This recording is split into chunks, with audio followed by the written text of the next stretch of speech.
What was once the Polk County Courthouse now serves as the Polk County History Center and houses the Historical Museum and Library.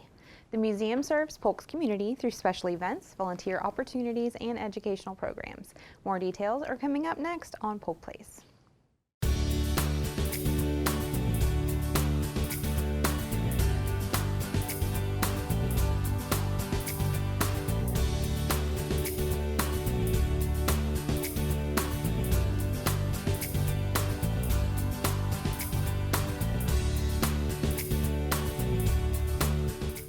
Welcome to Polk Place. I'm your host, Tina Mann, and joining me in the studio is Cynthia Alley, the Curator of Education and Programming at the Polk County History Center. Hi. Hi, welcome. And Preston Petermeyer, the Genealogy and Research Historian at the History Center. Welcome. Thank you. So, summer is always a good time to visit the History Center.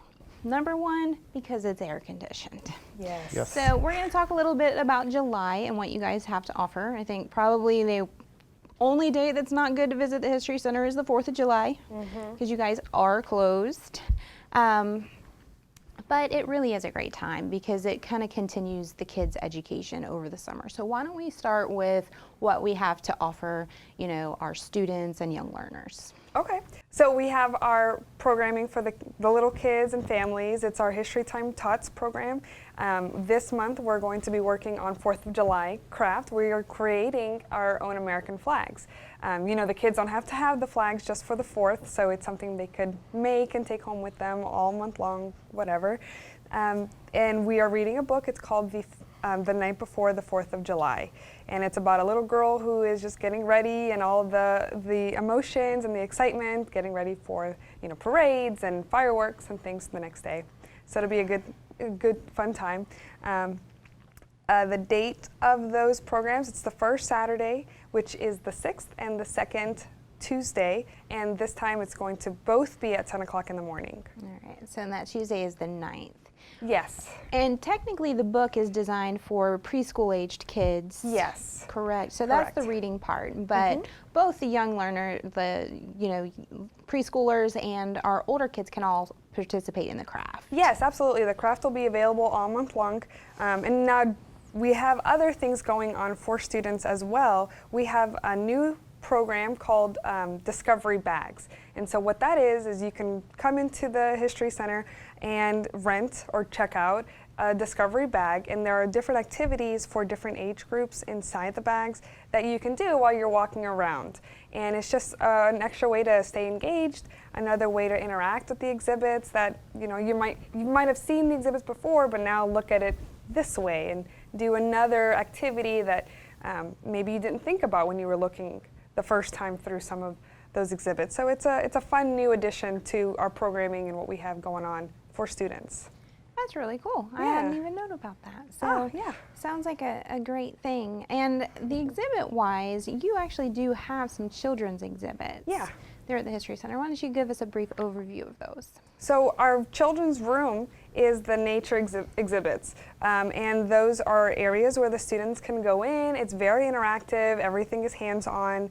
The kids can pretend to be pioneers in a little pioneer house, and they can churn butter. They can cook and do all those kinds of crafts. On the other side, we have some fossils that the students can look at, and there are some magnifying glasses that they can look at different pieces. There are even games on the other side. There are tons of books in both rooms that correlate with what you're seeing in those exhibits as well. So it's not just going in, playing around, but you can also learn at the same time. Right, and you guys do a really good job of Maria over there curating your exhibits to really appeal to all ages. So I mean, there's a baseball exhibit and a tourism exhibit and a bunch of things that would actually be interesting to anybody. Yeah. And you can go upstairs and there's actually little drawers you can look at to see different artifacts and things like that people don't even know are there a lot of the time. Yeah. So it's a great time to visit.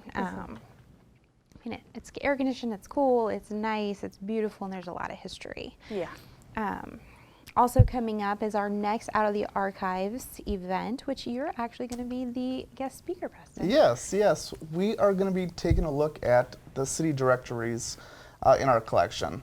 If you've been into the Historical and Genealogical Library, we have a lot of our city directories out on the shelves, but we have a lot more older ones, kind of more fragile ones in our archives upstairs. And we're going to be taking a look at the significance of them, why they're important for research. Kind of when you're doing your genealogical research, it's very important to be able to track a specific ancestor to a specific time and place. And so these books definitely do that. And so what exactly is a city directory? What does it contain? I guess you could look at it as a glorified telephone book, but Okay. they have names, addresses, they'll have spouses information, they'll have occupation information, they'll have business advertisement, and a lot of the old ones have information on the community, the town, and things like that. And so a lot of really good information that a lot of people don't really expect to find in these books. Yeah, I was curious because, you hear city directory and you think a telephone book. You're going to have a name and an address or a name and something. So that's really cool. Yeah, Sounds like it's going to be a great presentation. yeah. And another time that's always good to visit the History Center, families, anybody, would be the architectural tour. Yes, absolutely. Our next architectural tour will be July 20th at 11 in the morning. That is definitely a really great tour of the building. We've added new features to it, so if someone hasn't seen it, hasn't been through it, or has gone through it before and they want to come back, learn something new. Right, it's really cool. I mean, it's one of my favorite buildings. Yes.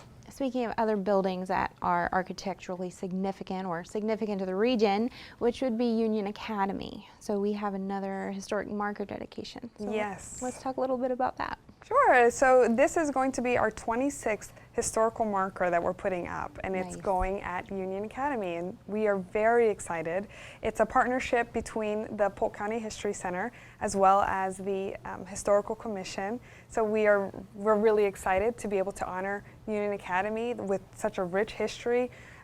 They are one of the Rosenwald schools of the area, and so this is a huge accomplishment and this recognition for them. Remind everybody again what a Rosenwald school is. Yes, Rosenwald schools were racially segregated schools, and we have 5 of them here in Polk County, Union Academy being one of them. And so, Right. It was in a time that, education for colored people weren't exactly, known. So, I mean, the Rosenwald formed these schools so that they could have an equal opportunity at education. I know they were talking about it. My kids go to Union Academy, so they actually talked about it during Black History Month, about their significance and things like that. So that's actually going to be on Friday, July 26th for the people who want to go to the unveiling. Yes. So that's another good opportunity to experience a different part of history in Polk County And that'll be at noon at noon. on the Nice. 26th. So back over to you, Preston. Yes. You also have a very cool genealogy research workshop coming up on July 27th. Why don't you tell us a little bit about that? yes, it is part of our Genealogy Workshop program. It is Introduction to Genealogy Research, and it starts at 10 a.m. up there in the 1926 courtroom. We're going to be looking into really how to get started with your genealogy research, where to look, how to organize your findings, and kind of compiling those different resources, and then possibly uncovering different mysteries that you didn't know about your family.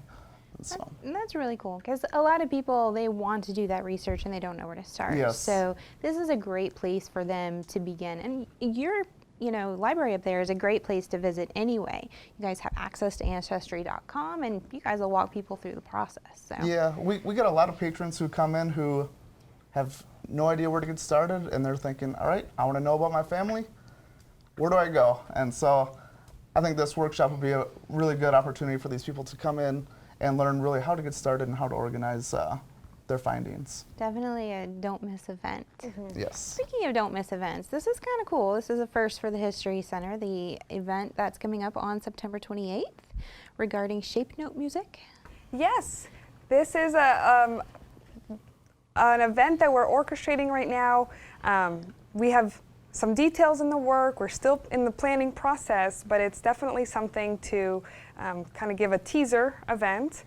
Shape note music was a type of music that was very prominent in some of the churches. One of those churches being the Bethlehem Baptist Primitive Church here in Polk County.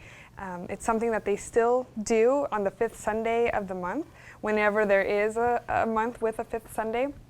And so we are going to do a little workshop to learn about the history, the heritage, and even how to sing in that way. It's a very particular way of singing.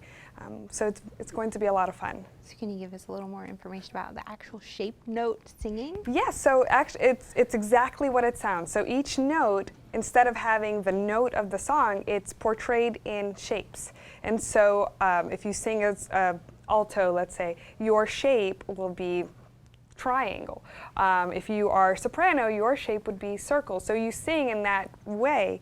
It's very interesting. It's very unique, and it's something I'm still learning what this process looks like, and we're really excited to partner up and feature some of the shape note groups that are in the area. And it's definitely not something I've ever heard of. So Yeah. when you introduced that in our last meeting, I was like, I've never, is it something that originated in the South? Do we know, or? I'm not quite sure of that. That's a good And question. that's the research we're doing to be able to let people know. Yes, exactly. So that's what's fun about history, is that there's still so much to learn. Right. And even in our county, there's still so much history and heritage and interests, because there are still people that sing this way, and the churches that incorporate this kind of music.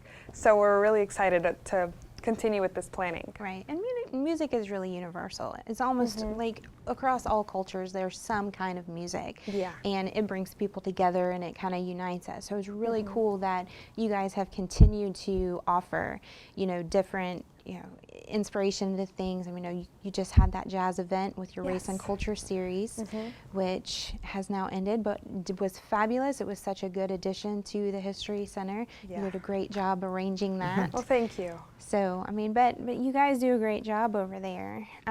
So is there anything else coming up in the works that you guys are looking forward to later this year?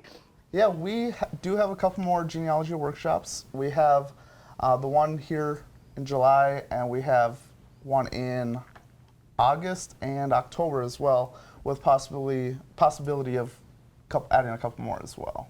Very cool. So- And we're going to continue the Out of the Archive series that's been well received. Yes. It's been really exciting. I mean, we've talked about toys and gadgets, and now we're going to be delving a little bit more into what they can find up there where you guys are. So it's a great time at the History Center. You guys have breathed fresh life into it. Oh, So